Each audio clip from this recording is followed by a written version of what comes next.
Now, it seems to me you could hardly have a neater demonstration of the quantum mechanical foundation of consciousness, because you've moved one atom and you've moved the mountains of mind 500 miles from where they were resting when last you looked. It's quite spectacular. And it argues then that mind, which, strangely enough, the materialists always claimed this. They just put different emphasis on the words. Mind is a kind of iridescence upon metabolism. For the materialists, that was a dismissal, because to them what iridescence meant was a tertiary phenomenon, not inimical to the structure of matter, but necessarily perceived only through the intercession of an observer. See, that's what iridescence is. It's somehow a more fragile part of nature than the rocks, the trees, and the waters, because it's a play between light and mind. Again, a kind of illusion, a mirage. Now, in a very different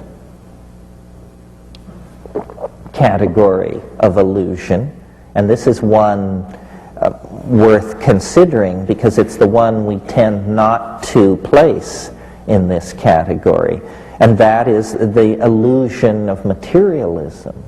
This has broken down completely. The idea that the material world was real sustained the investigation of nature from Parmenides to the early years of the 20th century. Virtually the entire history of human engagement in the abstract intellectual modeling of matter, matter was assumed to be pretty much as presented in perception: solid, enduring, having simple location, meaning, you know, it stays where you put it, and when you look there again, it's there. That sort of thing. Now, one of the best kept dirty secrets of Western civilization is that the core science, which is physics, the science which was always the envy of all the other sciences for its mathematical formalism and its incredible predictive ability, because it's not unusual in physics to predict from theory an experimental result to the third or fourth decimal.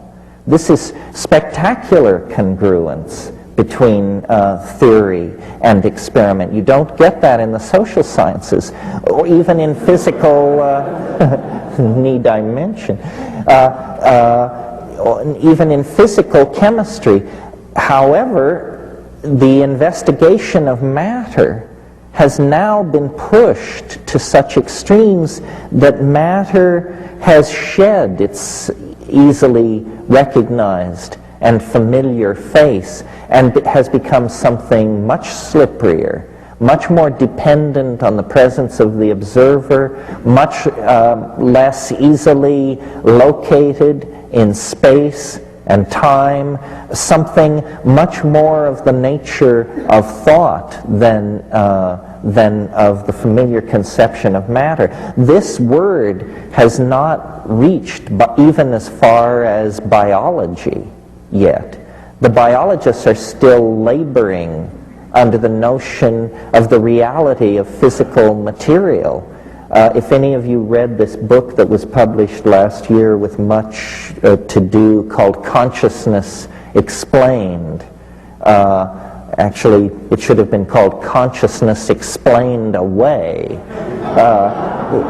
Here was an effort to drag out all the old material paradigms and explain away consciousness. The problem is matter itself has taken on the qualities of mind. And as this realization relativizes the life sciences, I think there is going to be a new interest in the potential for psychedelics to elucidate mental functioning, because what will become respectable, you see, is talk of the observer. This is what has invaded physics, the most rarefied and formal of all the sciences, had, in order to make sense of its enterprise, allow the observer a kind of primacy with the thing observed. As this seeps into the life sciences and psychology, hopefully the phobia of actually involving yourself in your field of study that informs all these reductionist, ratomorphic types in the schools of psychology will be overturned. Well, having flayed that dead horse sufficiently, another category of illusion that needs to be addressed, I think, is how would one call it? Well, basically philosophical illusion, or philosophical/religious illusion. This is the idea that by a direct appeal to intuition, we can somehow gain a foothold on truth. I think this is as specious as the notion that we can gain a foothold on truth through reason or experiment. This foothold on truth idea may have to be given up. I'm sure some of you have heard me recall the situation where Wittgenstein was raving about something, and one of his students said, "But is it the truth?" And he said, "Well, it's true enough."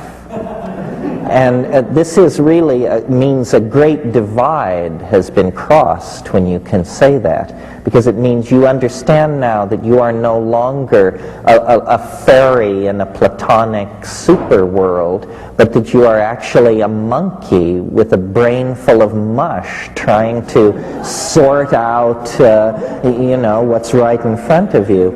True enough is what we should probably rest with. And, illusions abound. For instance, I was speaking of these religious ontologies. I was talking to someone recently who amazed me, because I've always thought of them as a person of great intelligence, but who would never be reclaimed from the arms of Mother Church. And we had dinner last week, and he said, "I realized it finally comes down to, do you believe the universe is being run by the ghost of a Galilean politician?" And he said, put that way, I realized that it wasn't. Other religious myths are less easily undone, I think. Monotheism has an appealing philosophical neatness, but it leads apparently to clitorectomy. So, you want to watch that. This search for philosophical neatness may make for strange bedfellows. And of course, Buddhism. I love the illusion of Buddhism. It's the illusion that illusion can be transcended. And again, not really doing genuflection to the animal nature. It's amazing to me. I mean, if you were to meet a termite who stated that his or her goal in life was the perfect modeling of the cosmos, you would think it was quite a comic undertaking. And yet, how different are we that we should presume to more than a shadow of the truth? Well then, finally, or I don't know finally, but completing my laundry list here,